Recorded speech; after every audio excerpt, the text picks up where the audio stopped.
Hi, I'm Laura Oltman, guitar instructor at Princeton University and Lafayette College.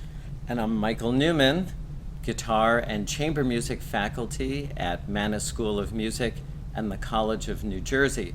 Together with the Newman and Oltman guitar duo, ensemble in residence at Mannes, we're very excited that our friends at Strings by Mail have invited us to start this new series of top tips for practicing proficiency. Here's my top tip.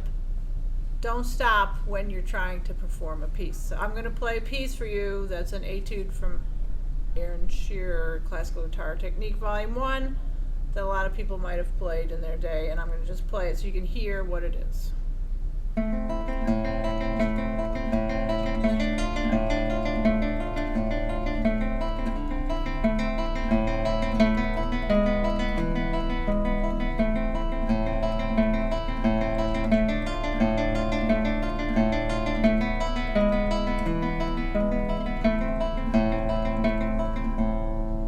Okay, so that's one version. And now I'm going to play it in the way that you hear a lot of performances go that are less satisfying.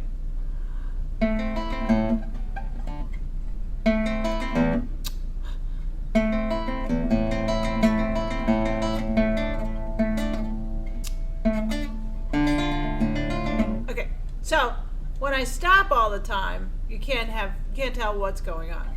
You can't get the beat, you can't get any sense of the flow of the piece. So I could make that performance that I just did that wasn't as good sound pretty good if I just don't stop. So I could make some of the same mistakes, but like one thing is I stopped at the beginning and stuttered. Don't stop at the beginning, just go.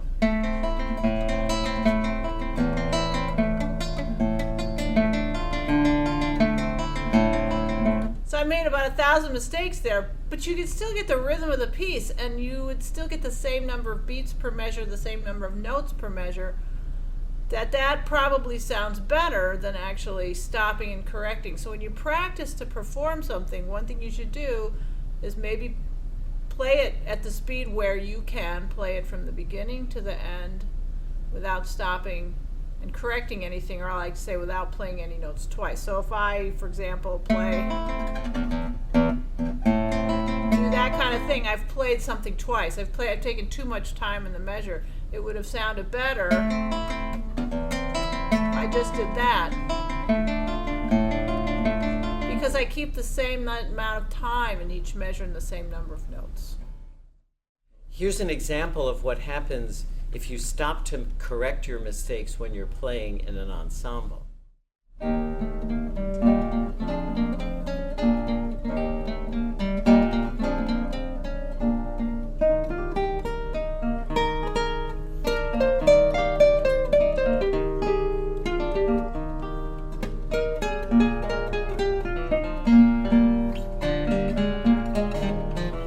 Okay, that was pretty bad. Now I'll show you what happens if I continue to play even though I've made a mistake.